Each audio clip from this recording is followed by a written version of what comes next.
4-5 दिसंबर को Donald Trump की नजरें दिल्ली पर टिकी रहेंगी। इन्हीं दिनों जेलेंस्की दिल्ली की हर हलचल का अपडेट लेंगे।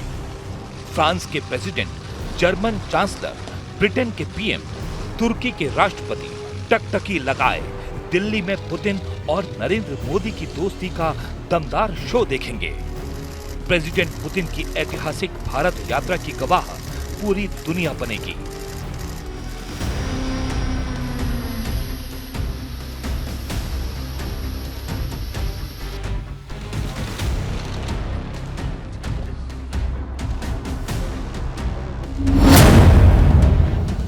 पुतिन की भारत यात्रा से बढ़ गई ट्रंप की टेंशन।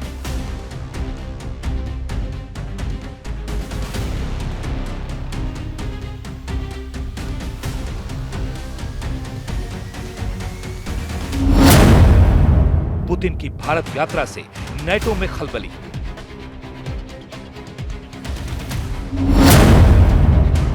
पुतिन की भारत यात्रा से तुर्की बेचैन।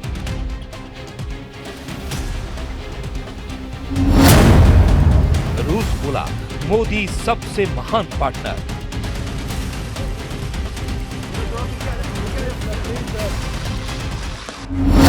जिस लीडर ने अमेरिका के राष्ट्रपति को बेबस बना रखा है, जिस सुप्रीम लीडर ने यूरोपियन यूनियन की धड़कनें बढ़ा रखी हैं, उन्हीं पुतिन के भारत आने से पहले रूस ने जो कहा है वो सुनने लायक है, समझने लायक है। वर्ल्ड लीडर किसे कहते हैं ये जानने लायक है। We do not speak with Europeans. We don't have a dialogue, even a word. So how can you learn your counterpart's position on a so, terribly complicated problem when you don't speak to each other? This is the greatest problem that we have. But with India, it's vice versa. India wants to listen to us. We want to explain ourselves. India hears us, and it's a mutual understanding. So we do appreciate it. Putin Bharat ऐसे वक्त में आ रहे हैं जब दुनिया में कई मुल्कों की तकदीर नई करवट ले रही है।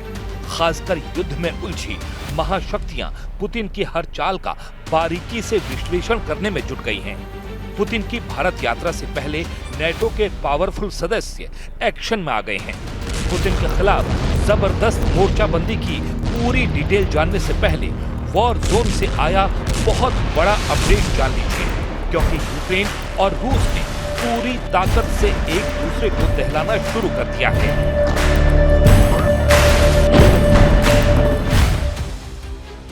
ये प्रोकोस्क नाम का शहर है। कल तक यूक्रेन का शहर था, आज से रूस का कब्जा है। लेकिन युद्ध ने प्रोकोस्क को जो बना दिया है वो बयां करना मुश्किल है। ये मरघट जैसा प्रोकोस्क कभी ऐसा दिखता था। आलीशान शहर, बहुमंजिला इमारतें, हाईटेक हाईवे, ऊंचे पुल, जहां जिंदगी आसान थी। मगर जब से प्रोकोस्क युद्ध की आग में घिरा, जलता ही रह गया, जलता ही गया। बम की बौछार से, मिसाइलों के धमाकों से, टैंकों से बरसते गोलों से, बंदूक की गोलियों से प्रोकोस्क छलनी हो गया। सालों की लंबी लड़ाई के बाद 1 दिसंबर 2025 को प्रेसिडेंट पुतिन को बताया गया कि यूक्रेन का प्रोकोस्क रूस ने जीत लिया है।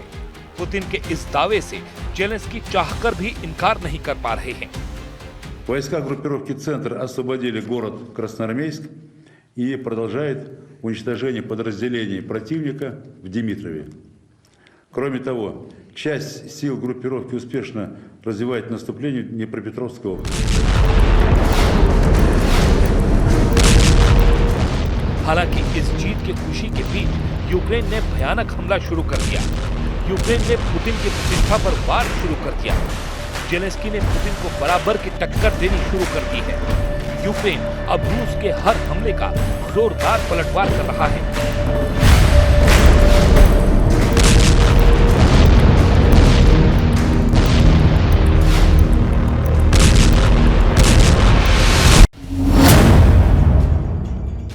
रूस से जॉर्जिया जा रहे एक तेल टैंकर पर तुर्की के पास हमला हुआ है। रूस के जहाज मिडवोल्गा 2 पर तुर्की के तट से 80 मील दूर हमले की पुष्टि की गई।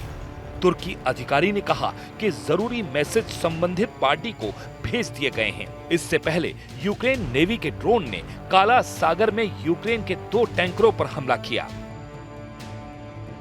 काला सागर में यह खौफनाक हमला यूक्रेन ने किया है, जिसमें ब्लैक सी टर्मिनल को बमबारी कर यूक्रेन ने बर्बाद कर डाला। यूक्रेन के इस हमले के बाद कई देशों में कोहराम मच गया है, क्योंकि ब्लैक सी टर्मिनल पर हमला होने से दुनिया के 1% से ज्यादा तेल सप्लाई पर संकट मंडराने लगा है। कैस्पियन पाइपलाइन कंसोर्टियम के मुताबिक यूक्रेन के ड्रोन हमले से ब्लैक सी से एक्सपोर्ट रुक गया है और लोडिंग इंफ्रास्ट्रक्चर को भारी नुकसान पहुंचा है। कैस्पियन पाइपलाइन कंसोर्टियम ने कहा है कि उसने काला सागर पर अपने रूसी टर्मिनल पर एक मूरिंग को यूक्रेनी नेवल ड्रोन हमले से काफी नुकसान होने के बाद ऑपरेशन रोक दिया है। इस टर्मिनल से तेल और गैस की सप्लाई नहीं की जा रही है। इससे हर दिन करोड़ों डॉलर का नुकसान हो रहा है। यूक्रेन जानबूझकर रूस की ऑयल रिफाइनरियों और क्रूड ऑयल टर्मिनलों पर हमले कर रहा है, ताकि रूस की अर्थव्यवस्था के लिए इनकम के सबसे जरूरी सोर्सेज में से एक को कमजोर किया जा सके।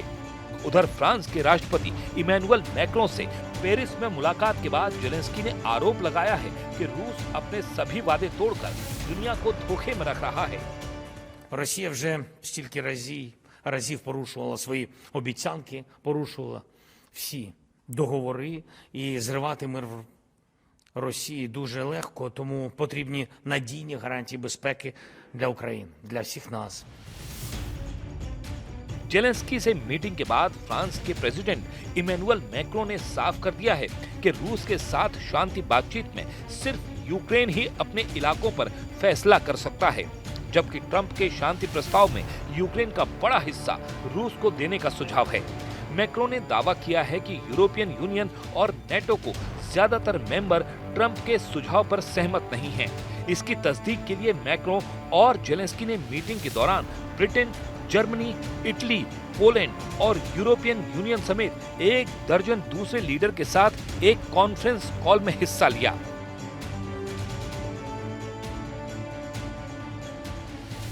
On parle de paix, chacun a son rôle à jouer. La Russie d'arrêter l'agression. Elle n'a donné aucun signal, aucune preuve en ce sens. L'Ukraine est la seule qui peut discuter de territoire. Ce sont les siens, reconnus par le droit international, et elle est souveraine. Quand on parle de garanties de sécurité, elles ne peuvent être discutées ou négociées sans que les Ukrainiens, dont c'est le territoire, soient autour de la table, et sans que les Européens et l'ensemble des alliés de la coalition des volontaires soient autour de la table, puisqu'il s'agit des garants et puisqu'il s'agit aussi de la sécurité du territoire européen.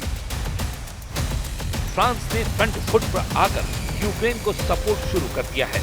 यहाँ तक कि Zelensky को Rafale के कारखाने में ले जाकर ये दिलासा दिलाया गया कि जल्द ही फाइटर जेट यूक्रेन को मिलेंगे। वहीं यूरोपीय देशों की चेतावनी के बाद ट्रंप के विशेष दूत स्टीव विटकॉफ ने पुतिन से मुलाकात की है। ट्रंप अपने बनाए प्रस्ताव पर यूक्रेन रूस में युद्ध समझौते की उम्मीद अब भी जता रहे हैं। I think the administration feels very optimistic. Obviously, you've seen, Steve, that the president's entire team, including Special Envoy Witkoff and Secretary Rubio and the Vice President and the President himself, Secretary Hegseth as well, have been working so hard on this effort, and they all really want to see this war come to an end. And so, Trump के piece plan में कई बदलाव किए गए हैं, लेकिन deal का पेच जमीन पर फंसा हुआ है, जिससे पुतिन 1 इंच भी समझौते के लिए तैयार नहीं है। रूस उन सभी इलाकों पर अपना दावा कर रहा है जहां उसका कब्जा हो चुका है। उधर यूक्रेन सिक्योरिटी गारंटी पर कोई समझौता नहीं करना चाहता। जेलेंस्की भविष्य में रूस के हमले की काट तलाशने के लिए यूरोपीय देशों के साथ कोशिश जारी रखे हुए हैं। हालांकि वॉर जोन में रूस ने रणनीति बदल दी है। रूस जमीनी लड़ाई तेज कर रहा है। रूस ने हवाई हमलों को ज्यादा धार दी है। प्रेसिडेंट पुतिन खुद फ्रंट लाइन पर पहुंचकर सेना का जोश बढ़ा रहे हैं। रूस के स्पेशल मिलिट्री ऑपरेशन का क्लाइमैक्स हद से ज्यादा विध्वंसक हो चुका है, क्योंकि अब नेटो खुलकर पुतिन से टक्कर लेने का प्रण कर रहा है। यूरोप की महाशक्तियों ने रूस को युद्ध में जीतने नहीं देने का प्रण लिया है। इस बीच प्रेसिडेंट पुतिन की भारत यात्रा पर दुनिया की नजरें टिक गई हैं। मतलब दिसंबर का पहला हफ्ता निर्णायक हो सकता है। बड़े फैसले हो सकते हैं जिनसे युद्ध का रुख तय होगा, जिनसे अमेरिका का स्टैंड तय होगा, जिससे रूस के दुश्मनों का अगला कदम तय होगा। रूस के राष्ट्रपति पुतिन के भारत दौरे से पहले दिल्ली में मौजूद यूके, जर्मनी और फ्रांस के राजदूतों ने एक आर्टिकल लिखा है। इस आर्टिकल में उन्होंने आरोप लगाया है कि राष्ट्रपति पुतिन यूक्रेन युद्ध को खत्म करने के लिए गंभीर नहीं है। यह आरोप यूक्रेन के राष्ट्रपति ज़ेलेंस्की भी दोहराते आ रहे हैं। पुतिन की भारत यात्रा पर नेटो देशों का पूरा फोकस है। भारत में जर्मनी के राजदूत ने कहा है कि युद्ध के समय पुतिन के किसी भी कदम को नजरअंदाज नहीं किया जा सकता। We will follow that visit, of course, closely. It is clear that India has different relation with Russia than European partners have. I keep saying that if you deal with Russia, every country has their own relationship, but we should not forget that Russia is leading a war that Russia has started. I know that India has been, the Prime Minister himself has been on the record saying that, this is not an era of war. This war will not be won on the battlefield. He has said that, so I trust that he will also mention that. NATO देशों की tension रूस और भारत के बीच संभावित हथियारों की deal है, क्योंकि इससे रूस को बड़ी राहत मिल सकती है। वहीं पुतिन के प्रीमियम क्लास के हथियार ऐसे हैं जिनको अब तक युद्ध में पूरी तरह नहीं उतारा गया है, और इन्हीं में दो सबसे खास हथियार हैं, S-400 एयर डिफेंस सिस्टम और 5वीं पीढ़ी का फाइटर जेट सुखोई 57। ये दोनों हथियार इस वक्त भारत की मिलिट्री ताकत बढ़ाने के लिए तैयार हैं। दोनों ही रूस के सबसे नए और सबसे आधुनिक हथियारों में गिने जाते हैं। पुतिन के यही हथियार नेटो देशों के लिए ऐसी पहेली बने हुए हैं जिसका जवाब अब तक तलाशा जा रहा है। ये ऐसे दोनों हथियार हैं जिनका असल इस्तेमाल तब देखने को मिलेगा जब रूस और नेटो देशों की सीधी टक्कर होगी। यूक्रेन युद्ध में अभी तक पुतिन की इसी ताकत को देखते हुए नेटो देश पर्दे के पीछे एक्टिव हो चुके हैं। इस वक्त लड़ाकू विमानों में सबसे ज्यादा चर्चा रूस के सुखोई 57 की हो रही है। अल्जीरिया को ये विमान सप्लाई किया जा चुका है और वो रूस के बाद दूसरा देश है जो सुखोई 57 उड़ा रहा है। सवाल है कि क्या भारत भी सुखोई 57 खरीदेगा, क्योंकि रूस की तरफ से इसे लेकर बहुत बड़ा ऑफर भारत को दिया जा चुका है। पुतिन के प्रेस सचिव दिमित्री पेस्कोव के मुताबिक भारत रूस के रिश्ते हथियारों की डील से बहुत बड़े हैं। Russia and Indian relationship is not just a standard set of diplomatic protocols and trade agreements. It's more of that. It's much more important. Our bilateral relationship rests on a deep historic background of mutual understanding, of partnership, and a mutual vision of global affairs and system of global affairs based on international law, on rule of law, and ability of taking into account each other's interests. This is a very, very important characteristic of our joint vision of the global affairs. रूस के जंगी जहाजों में जिसका डंका पूरी दुनिया में बजता है वो है सुखोई 57 जेट। सुखोई 57 एक 5वीं पीढ़ी का स्टेल्थ फाइटर जेट है जो रेडार की पकड़ में नहीं आता। रेडार सिग्नेचर कम करने के लिए इसके एयरफ्रेम को अलग तरह से डिजाइन किया गया है। इसमें रेडार तरंगों के लिए खास कोटिंग है और इसके इंजन नोजल्स भी अलग तरह से डिजाइन किए गए हैं। इसका थ्रस्ट वेक्टर कंट्रोल इसे तीखे मोड़ लेने की खूबी देता है। ये खासियत भारत के सुखोई 30 विमान में भी है और यही रूस के फाइटर जेट को और फुर्तीला बना देती है। इसमें सुपर क्रूज की खासियत है, यानी बिना आफ्टर बर्न के ये सुपरसोनिक रफ्तार पर उड़ सकता है। ये समझिए कि एक्सेलरेटर का ज्यादा इस्तेमाल किए बिना ये तेज रफ्तार बनाए रखता है।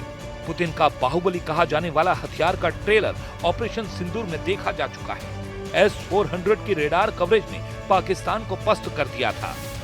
S-400 का रेडार 450 किलोमीटर की रेंज तक दुश्मन के जहाज को ट्रैक कर सकता है। इस सिस्टम में 4 अलग अलग रेंज की मिसाइलों को दागा जा सकता है, जिनकी रेंज 40 किलोमीटर, 120 किलोमीटर, 250 किलोमीटर और 380 किलोमीटर होती है। ऑपरेशन सिंदूर में सबने देखा कि पाकिस्तान के विमान जब उसके ही एयर स्पेस में थे तब भारत उनको आराम से ट्रैक कर पा रहा था। भारतीय सेना का दावा है कि आदमपुर में तैनात S-400 के जरिए एक पाकिस्तानी टोही विमान को 314 किलोमीटर दूर पाकिस्तान की सरहद के अंदर ही मार गिराया गया था। हथियारों से अलग जब भी प्रधानमंत्री नरेंद्र मोदी और पुतिन मिले हैं, नई मिसाल बनी है। रूस और भारत के रिश्तों का नया मुकाम दोनों लीडरों ने दिया है। We're proud to have been shoulder to shoulder next to our Indian friends during their historic growth in the most important moments of their history. And at the same time, we are very grateful to India for a very friendly stand nowadays. A very friendly stand towards our country and towards our interaction on in bilateral and global affairs. Putin PM Modi का कितना सम्मान करते हैं, ये BRICS summit की तस्वीरें बताती हैं। दोनों लीडर की जुगलबंदी देखने लायक थी। अब भारत रूस का 23वां सालाना शिखर सम्मेलन हो रहा है तो पुतिन भारत के मेहमान बन रहे हैं। पुतिन अब तक भारत का 9 बार दौरा कर चुके हैं। ये उनका 10वां दौरा है। पहली बार पुतिन वर्ष 2000 में भारत आए। इसके बाद 2002 में भी वो भारत आए। इस दौरान भारत की कमान अटल बिहारी वाजपेयी संभाल रहे थे। पुतिन 2004 में भारत आए। वो 2007 में भी भारत आए। जब वो गणतंत्र दिवस पर देश के मेहमान थे। पुतिन 2012 में भी भारत आए थे। इस दौरान डॉक्टर मनमोहन सिंह देश के प्रधानमंत्री थे। इसके 2 साल बाद पुतिन 2014 में भारत आए। 2016 में उन्होंने गोवा में ब्रिक्स समिट में हिस्सा लिया। पुतिन 2018 में भी भारत आए। इस दौरान प्रधानमंत्री मोदी से मुलाकात हुई और भारत रूस के बीच कई समझौते हुए। 2021 में भी पुतिन भारत आए थे और अब 2025 में उनका दौरा हो रहा है।